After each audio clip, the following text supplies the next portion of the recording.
From there, Elisha went up to Bethel. As he was walking along the road, some boys came out of the town and jeered at him. "Get out of here, Baldy," they said. "Get out of here, Baldy."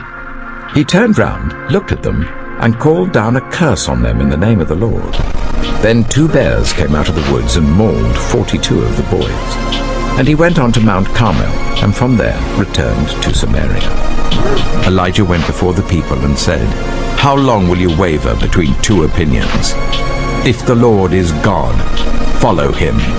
But if Baal is God, follow him." But the people said nothing. Then Elijah said to them, "I am the only one of the Lord's prophets left, but Baal has 450 prophets. Get 2 bulls for us. Let Baal's prophets choose one for themselves, and let them cut it into pieces and put it on the wood, but not set fire to it. I will prepare the other bull, and put it on the wood, but not set fire to it. Then you call on the name of your God, and I will call on the name of the Lord. The God who answers by fire, he is God." Then all the people said, "What you say is good. Choose one of the bulls and prepare it first, since there are so many of you. Call on the name of your God, but do not light the fire." So they took the bull that was given to them and prepared it. Then they called on the name of Baal from morning till noon. "Baal, answer us," they shouted. But there was no response. No one answered.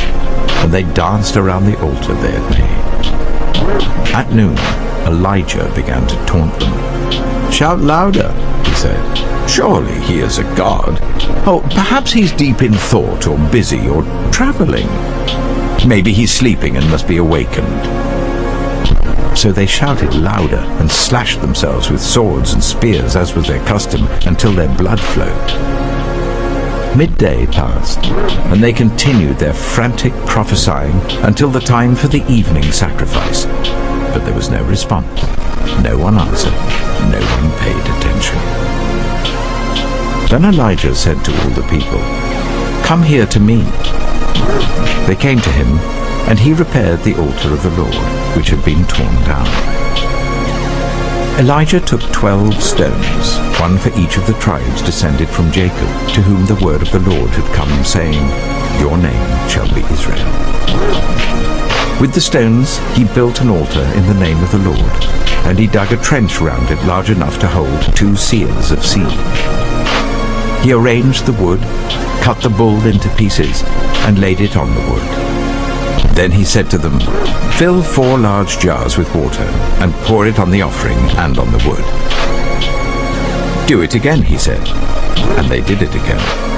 "Do it a 3rd time," he ordered, and they did it a 3rd time. The water ran down around the altar and even filled the trench. At the time of sacrifice, the prophet Elijah stepped forward and prayed, "Lord, the God of Abraham, Isaac, and Israel, let it be known today that you are God in Israel, and that I am your servant, and have done all these things at your command. Answer me, Lord, answer me, so these people will know that you, Lord, are God, and that you are turning their hearts back again." Then the fire of the Lord fell and burned up the sacrifice, the wood, the stones, and the soil, and also licked up the water in the trench.